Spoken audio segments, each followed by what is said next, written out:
जय श्री कृष्णा। प्रिय भक्तों, आज हम आपको सुनाने जा रहे हैं देवशयनी एकादशी की पावन व्रत कथा, जो न केवल पुण्य प्रदान करती है बल्कि जीवन को धर्म, भक्ति और मोक्ष के मार्ग पर अग्रसर करती है।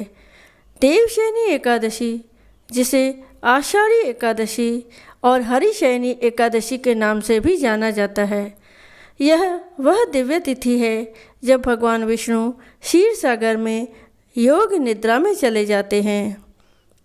इस दिन से ही चतुर्मास का आरंभ होता है, 4 पवित्र महीनों की शुरुआत।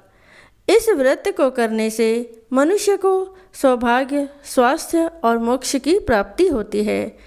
कथा श्रवण मात्र से पापों का नाश होता है और आत्मा शुद्ध होती है।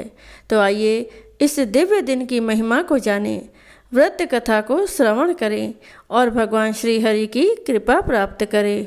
सभी प्रेम से कहिए, श्री लक्ष्मी नारायण भगवान की जय। आइए अब सुनते हैं सभी मनोकामनाओं को पूर्ण करने वाली और सभी पापों को नष्ट करने वाली देवशयनी एकादशी व्रत की पौराणिक कथा। तो प्रेम से कहिए, श्री गणेश भगवान की जय हो। बोलिए लक्ष्मी नारायण भगवान की जय हो। धर्मराज युधिष्ठिर ने कहा, हे केशव, आषाढ़ शुक्ल एकादशी का क्या नाम है? इस व्रत के करने की विधि क्या है और किस देवता का पूजन किया जाता है? श्री कृष्ण कहने लगे कि हे युधिष्ठिर, जिस कथा को ब्रह्मा जी ने नारद जी से कहा था वही मैं तुमसे कहता हूँ। एक समय नारद जी ने ब्रह्मा जी से यही प्रश्न किया था। तब ब्रह्मा जी ने उत्तर दिया कि हे नारद, तुमने कलयुगी जीवों के उद्धार के लिए बहुत उत्तम प्रश्न किया है, क्योंकि देवशयनी एकादशी का व्रत सब व्रतों में उत्तम है। इस व्रत से समस्त पाप नष्ट हो जाते हैं और जो मनुष्य इस व्रत को नहीं करते वे नरकगामी होते हैं। इस व्रत के करने से भगवान विष्णु प्रसन्न होते हैं। इस एकादशी का नाम पद्मा है। अब मैं तुमसे एक पौराणिक कथा कहता हूँ, तुम मन लगाकर सुनो। सूर्यवंश में मांधाता नाम का एक चक्रवर्ती राजा हुआ है, जो सत्यवादी और महान प्रतापी था। वह अपनी प्रजा का पुत्र की भांति पालन किया करता था। उसकी सारी प्रजा धन धान्य से भरपूर और सुखी थी। उसके राज्य में कभी अकाल नहीं पड़ता था। एक समय उस राजा के राज्य में 3 वर्ष तक वर्षा नहीं हुई और अकाल पड़ गया। प्रजा अन्न की कमी के कारण अत्यंत दुखी हो गई। अन्न के न होने से राज्य में यज्ञादि भी बंद हो गए। एक दिन प्रजा राजा के पास जाकर कहने लगी कि हे राजा, सारी प्रजा त्राहि त्राहि पुकार रही है, क्योंकि समस्त विश्व की सृष्टि का कारण वर्षा है। वर्षा के अभाव से अकाल पड़ गया है और अकाल से प्रजा मर रही है। इसीलिए हे राजन, कोई ऐसा उपाय बताओ जिससे प्रजा का कष्ट दूर हो। राजा मांधाता कहने लगे कि आप लोग ठीक कह रहे हैं। वर्षा से ही अन्न उत्पन्न होता है और आप लोग वर्षा न होने से अत्यंत दुखी हो गए हैं। मैं आप लोगों के दुखों को समझता हूँ। ऐसा कहकर राजा कुछ सेना साथ लेकर वन की तरफ चल दिए। वह अनेक ऋषियों के आश्रम में भ्रमण करते हुए अंत में ब्रह्मा जी के पुत्र अंगिरा ऋषि के आश्रम में पहुँचे। वहाँ राजा ने घोड़े से उतरकर अंगिरा ऋषि को प्रणाम किया। मुनि ने राजा को आशीर्वाद देकर कुशल क्षेम के पश्चात उनसे आश्रम में आने का कारण पूछा। राजा ने हाथ जोड़कर विनीत भाव से कहा, हे भगवान, सब प्रकार से धर्म पालन करने पर भी मेरे राज्य में अकाल पड़ गया है। इससे प्रजा अत्यंत दुखी है। राजा के पापों के प्रभाव से ही प्रजा को कष्ट होता है, ऐसा शास्त्रों में कहा है। जब मैं धर्मानुसार राज्य करता हूँ तो मेरे राज्य में अकाल कैसे पड़ गया, इसके कारण का पता मुझको अभी तक नहीं चल सका। अब मैं आपके पास इसी संदेह को निवृत्त कराने के लिए आया हूँ। कृपा करके मेरे इस संदेह को दूर कीजिए। साथ ही प्रजा के कष्ट को दूर करने का कोई उपाय बताइए। इतनी बात सुनकर ऋषि कहने लगे कि हे राजन, यह सतयुग सब युगों में उत्तम है। इसमें धर्म को चारों चरण सम्मिलित हैं। धर्म के चारों चरण सम्मिलित हैं, अर्थात इस युग में धर्म की सबसे अधिक उन्नति है। लोग ब्रह्मा की उपासना करते हैं और केवल ब्राह्मणों को ही वेद पढ़ने का अधिकार है। ब्राह्मण ही तपस्या करने का अधिकार रख सकते हैं, परंतु आपके राज्य में एक शूद्र तपस्या कर रहा है। इसी दोष के कारण आपके राज्य में वर्षा नहीं हो रही है। इसीलिए यदि आप प्रजा का भला चाहते हो तो उस शूद्र का वध कर दो। इस पर राजा कहने लगा कि महाराज, मैं उस निरपराध तपस्या करने वाले शूद्र को किस तरह मार सकता हूँ? आप इस दोष से छूटने का कोई दूसरा उपाय बताइए। तब ऋषि कहने लगे कि हे राजन, यदि तुम अन्य उपाय जानना चाहते हो तो सुनो। आषाढ़ मास के शुक्ल पक्ष की पद्मा नाम की एकादशी का विधि पूर्वक व्रत करो। व्रत के प्रभाव से तुम्हारे राज्य में वर्षा होगी और प्रजा सुख प्राप्त करेगी, क्योंकि इस एकादशी का व्रत सब सिद्धियों को देने वाला है और समस्त उपद्रवों को नाश करने वाला है। इस एकादशी का व्रत तुम प्रजा, सेवक तथा मंत्रियों सहित करो। मुनि के इस वचन को सुनकर राजा अपने नगर को वापस आया और उसने विधि पूर्वक पद्मा एकादशी का व्रत किया। उस व्रत के प्रभाव से वर्षा हुई और प्रजा को सुख पहुंचा। अतः इस मास की एकादशी का व्रत सब मनुष्यों को करना चाहिए। यह व्रत इस लोक में भोग और परलोक में मुक्ति को देने वाला है। इस कथा को पढ़ने और सुनने से मनुष्य के समस्त पाप नाश को प्राप्त होते हैं। बोलिए लक्ष्मी नारायण भगवान की जय। बोलिए तुलसी सालिग्राम की जय हो। बोलिए राधा कृष्ण भगवान की जय हो। बोलिए ग्यारस माता की जय हो। जय श्री कृष्णा। अब मैं आपको एकादशी व्रत में सुनी जाने वाली राजा अम्बरीश की कथा सुना रही हूँ।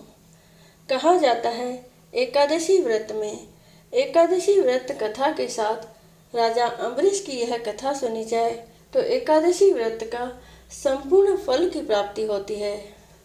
तो प्रेम से कहिए विष्णु भगवान की जय, श्री कृष्ण भगवान की जय। राजा अम्बरीश राजा नाभाग के पुत्र थे। वह 7 द्वीपों के राजा थे। वह बहुत ही ब्रह्म ज्ञानी और विष्णु भक्त थे। वह भगवान विष्णु की कथाएं सुनते और मंदिरों में दर्शन करने जाते। विष्णु भक्ति के आगे वह घर, स्त्री, पुत्र, धन, धान्य सब कुछ तुच्छ समझते थे। एक बार भगवान विष्णु को प्रसन्न करने के लिए उन्होंने साल भर पत्नी सहित एकादशी का व्रत रखा। कार्तिक मास में व्रत जब समाप्त हुआ तो उन्होंने 3 दिनों तक उपवास किया। विष्णु भगवान का पूजन किया। ब्राह्मणों को 60,000 गौओं का दान दिया। संत महात्माओं को दान दिया और उन्हें भोजन करवाकर संतुष्ट किया। राजा अम्बरीश जब ब्राह्मणों को भोजन करवाने के पश्चात पारण करने लगे तो उसी समय दुर्वासा ऋषि अतिथि के रूप में वहां आ गए।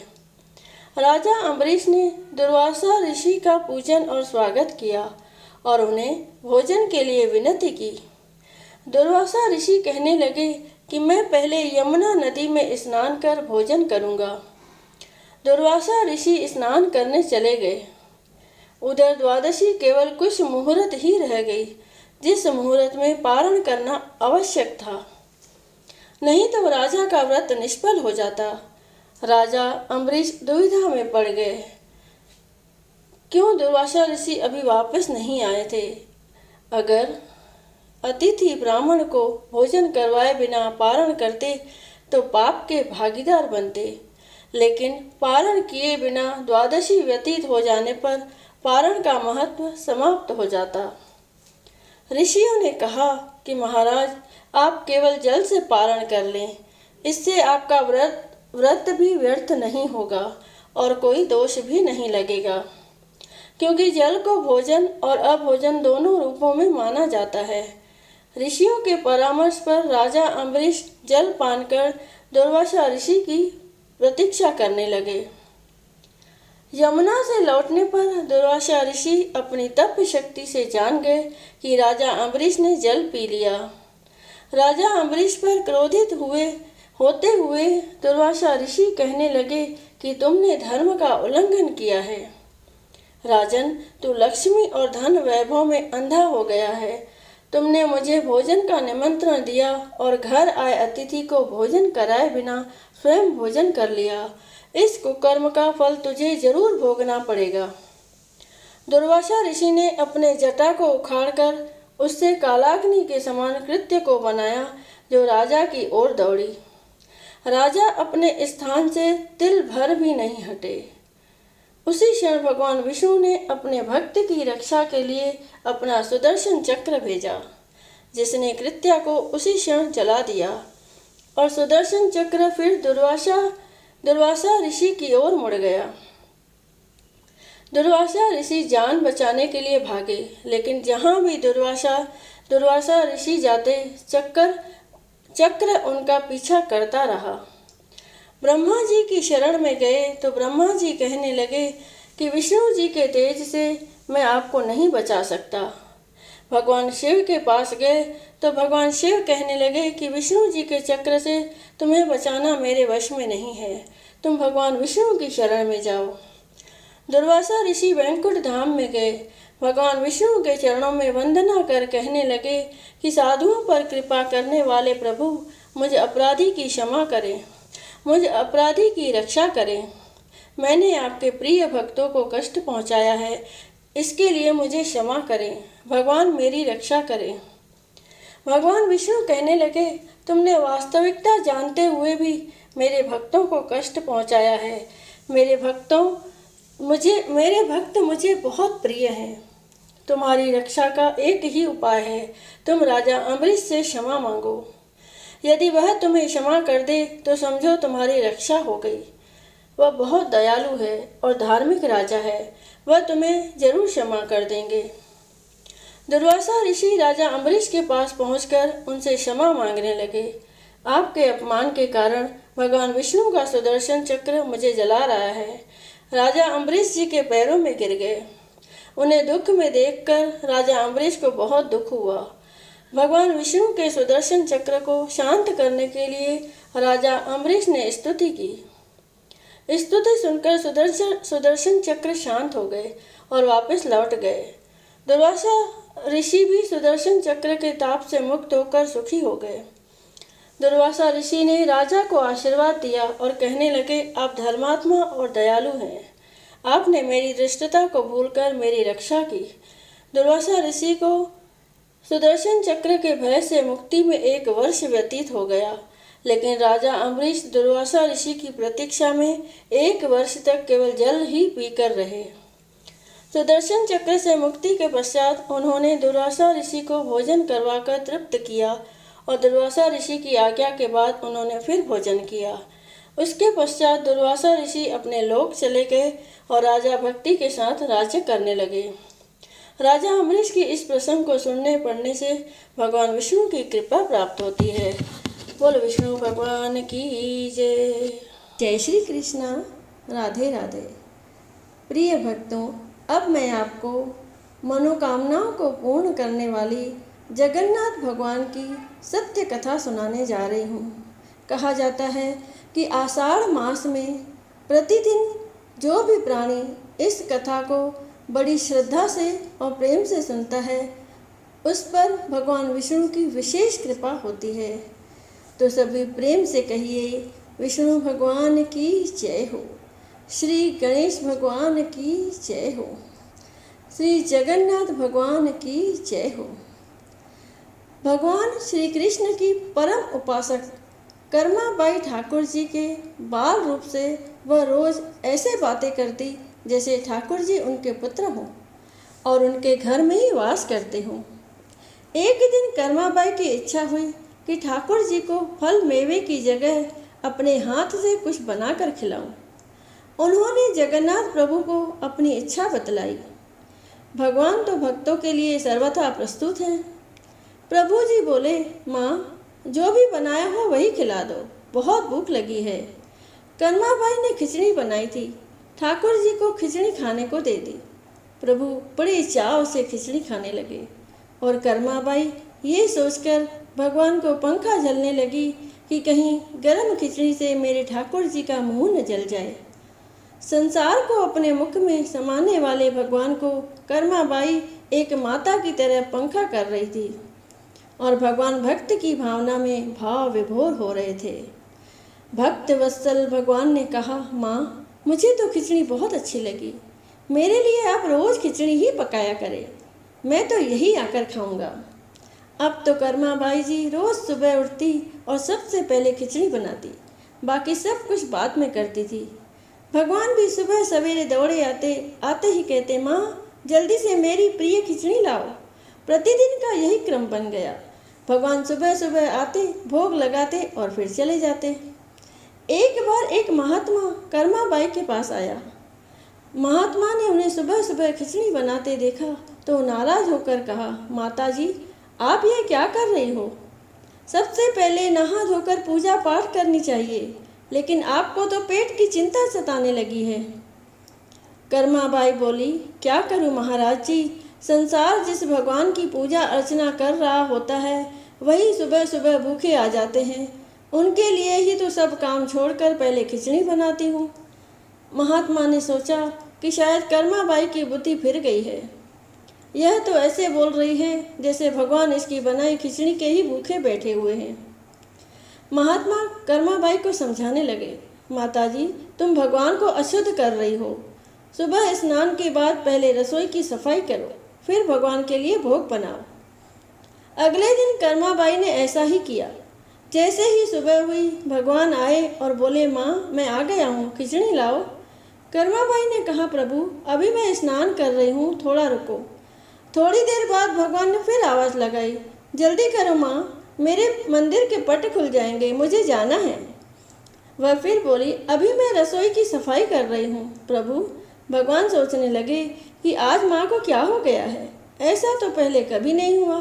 फिर जब कर्माबाई ने खिचड़ी परोसी तब भगवान ने झटपट करके जल्दी जल्दी खिचड़ी खाई, परंतु आज खिचड़ी में भी रोज़ वाले भाव का स्वाद भगवान को नहीं लगा था।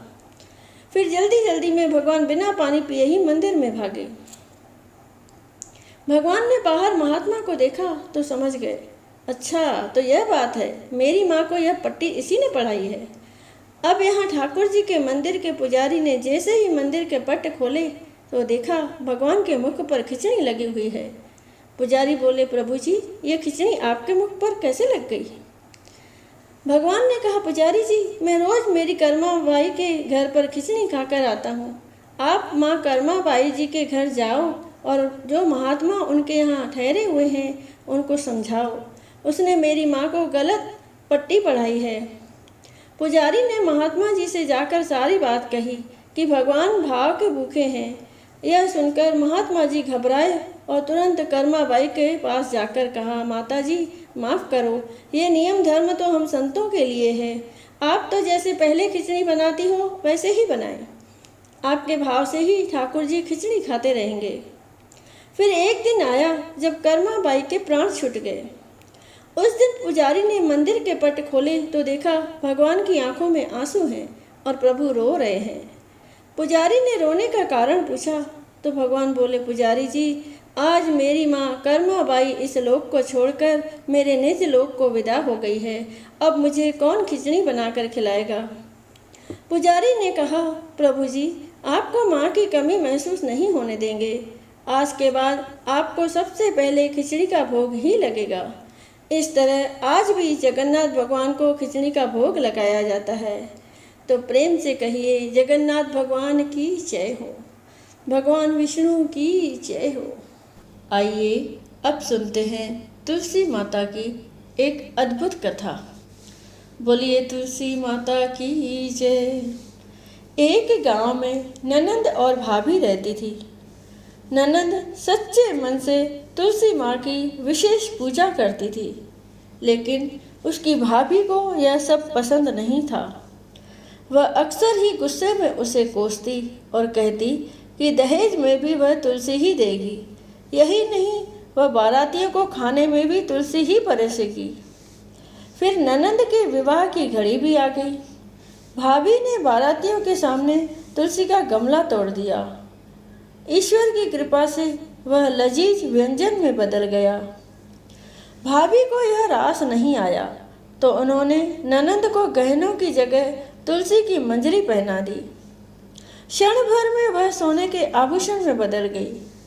इसके बाद भाभी ने वस्त्रों की जगह जनेऊ रख दिया। वह भी रेशमी वस्त्रों में बदल गया। उधर ससुराल में भी बहू की बहुत बड़ाई हुई। तब भाभी को भी तुलसी पूजा का महत्व समझ आया। जब ननंद ससुराल चली गई और भाभी को तुलसी पूजा का महत्व समझ आया तो उसने अपनी बेटी को भी तुलसी पूजा के लिए कहा। हालांकि उसने अपनी माँ की एक भी न सुनी। तब भाभी ने सोचा कि वह अपनी बेटी के साथ वही व्यवहार करेगी जो ननंद के साथ किया था, तो तुलसी माँ का आशीर्वाद मिल जाएगा। इसके बाद बेटी के विवाह में उसने वही सब किया, लेकिन तुलसी का गमला टूटा का टूटा ही रह गया। मंजरी सोने के आभूषण बनने की बजाय मंजरी ही रही। जनेऊ भी जनेऊ ही रहा। समाज में भी बेटी और उसके परिवार वालों को खूब खरी खोटी सुननी पड़ी। कहते हैं कि इतना सब कुछ होने के बाद भाभी ने कभी भी अपनी ननंद को घर पर नहीं बुलाया। एक दिन भाई ने सोचा क्यों न वहीं अपनी बहन से मिलने चला जाए। उसने पत्नी से अपने मन की बात कही और कुछ उपहार स्वरूप ले जाने की बात कही। इस पर पत्नी ने उसे झोले में ज्वार रखकर दे दिया। भाई को बहुत खराब लगा। उसने सोचा कि बहन के घर इसे लेकर कैसे जाए। तब उसने एक गौशाला में गाय के सामने झोला पलट दिया। तुलसी माँ की कृपा से वह सारा ज्वार सोने चांदी में बदल गया। इसके बाद गौपालक ने कहा कि वह सोने चांदी गाय को क्यों दे रहा है। तब भाई ने देखा तो उसके आश्चर्य का ठिकाना न रहा। इसके बाद उसने गौपालक को सारी बात बताई। तब गौपालक ने कहा कि यह सब तुलसी माँ की कृपा है। भाई भी खुशी खुशी बहन के घर पहुँचा। उपहार देखकर बहन और उसके ससुराल वाले बहुत खुश हुए। कहते हैं किसी भी पूजा के लिए अगर आपके मन में श्रद्धा नहीं है तो तमाम स्वादिष्ट मिठाइयाँ या फल फूल चढ़ाने से भी कोई लाभ नहीं मिलता, लेकिन मन में श्रद्धा हो तो एक फूल भी बहुत खुश होता है। हे तुलसी माता, जैसी कृपा ननंद पर करी वैसी कृपा यह कहानी कहने और सुनने वालों पर भी करना। बोलो तुलसी मैया की जय हो। बोलो सालिग्राम की जय हो। बोलो तुलसी सालिग्राम की जय हो। बोलो लक्ष्मी नारायण भगवान की जय हो। एक बार नारद जी ने भगवान से प्रश्न किया कि प्रभु, आपके भक्त गरीब क्यों होते हैं? भगवान बोले, नारद जी, मेरी कृपा को समझना बड़ा कठिन है। इतना कहकर भगवान नारद के साथ साधु वेश में पृथ्वी पर पधारे और एक सेठ जी के घर भिक्षा मांगने के लिए दरवाजा खटखटाने लगे। सेठ जी बिगड़ते हुए दरवाजे की तरफ आए और देखा तो दो साधु खड़े हैं। भगवान बोले, भैया, बड़े जोरों की भूख लगी है, थोड़ा सा खाना मिल जाए। सेठ जी बिगड़ कर बोले, तुम दोनों को शर्म नहीं आती? तुम्हारे बाप का माल है, कर्म करके खाने में शर्म आती है। जाओ जाओ, किसी होटल में खाना मांगना। नारद जी बोले, देखा प्रभु, यह आपके भक्तों और आपका निरादर करने वाला सुखी प्राणी है, इसको अभी आप श्राप दीजिए। नारद जी की बात सुनते ही भगवान ने उस सेठ को अधिक धन संपत्ति बढ़ाने वाला वरदान दे दिया। इसके बाद भगवान नारद जी को लेकर एक बुढ़िया मैया के घर में गए, जिसकी एक छोटी सी झोपड़ी थी, जिसमें एक गाय के अलावा और कुछ भी नहीं था। जैसे ही भगवान ने भिक्षा के लिए आवाज़ लगाई, बुढ़िया मैया बड़ी खुशी के साथ बाहर आई। दोनों संतों को आसन देकर बिठाया और उनके पीने के लिए दूध लेकर आई और बोली, प्रभु मेरे पास और कुछ नहीं है, इसे ही स्वीकार कीजिए। भगवान ने बड़े प्रेम से स्वीकार किया। तब नारद जी ने भगवान से कहा, प्रभु आपके भक्तों की इस संसार में देखो कैसी दुर्दशा है, मेरे पास तो देखी नहीं जाती। यह बेचारी बुढ़िया मैया आपका भजन करती है और अतिथि सत्कार भी करती है, आप इसको कोई अच्छा सा आशीर्वाद दीजिए। भगवान ने थोड़ा सोचकर उसकी गाय को मरने का अभिशाप दे डाला। यह सुनकर नारद जी बिगड़ गए और कहा, प्रभु जी यह आपने क्या किया? भगवान बोले, यह बुढ़िया मैया मेरा बहुत भजन करती है, कुछ दिनों में इसकी मृत्यु हो जाएगी और मरते समय इसको गाय की चिंता सताएगी कि मेरे मरने के बाद मेरी गाय को कोई कसाई न ले जाकर काट दे, मेरे मरने के बाद इसको कौन देखेगा। तब इस मैया को मरते समय मेरा स्मरण न होकर बस गाय की चिंता रहेगी और वह मेरे धाम को न जाकर गाय की योनि में चली जाएगी। उधर सेठ को धन बढ़ाने वाला वरदान दिया कि मरते वक्त धन तथा तिजोरी का ध्यान करेगा और वह तिजोरी के नीचे सांप बनेगा। प्रकृति का नियम है, जिस चीज में अति लगाव रहेगा वह जीव मरने के बाद वही जन्म लेता है और बहुत दुख भोगता है। अतः अपना चिंतन प्रभु की तरफ रखें। राधे राधे। अब अंत में हम सुनेंगे लप्सी और तपसी की कथा, जो कि हर व्रत कथा के साथ अवश्य सुननी चाहिए, तभी व्रत का संपूर्ण फल मिलता है। लप्सी तपसी की कथा इस प्रकार है। एक लप्सी था और एक तपसी था। तपसी हमेशा भगवान की तपस्या में लीन रहता था। लप्सी रोजाना 1.25 सेर की लप्सी बनाकर भगवान का भोग लगाकर जीम लेता था। एक दिन दोनों लड़ने लगे। तपसी बोला, मैं रोज भगवान की तपस्या करता हूँ, इसीलिए मैं बड़ा हूँ। लप्सी बोला, मैं रोज भगवान को 1.25 सेर लप्सी का भोग लगाता हूँ, इसलिए मैं बड़ा। नारद जी वहाँ से गुजर रहे थे। दोनों को लड़ता देखकर उनसे पूछा कि तुम क्यों लड़ रहे हो। तपसी ने खुद को बड़ा होने का कारण बताया और लप्सी ने अपना कारण बताया। नारद जी बोले, तुम्हारा फैसला मैं कर दूंगा। दूसरे दिन लप्सी और तपसी नहाकर अपनी रोज की भक्ति करने आए तो नारद जी ने चुप कर 1.25 करोड़ की एक अंगूठी उन दोनों के आगे रख दी।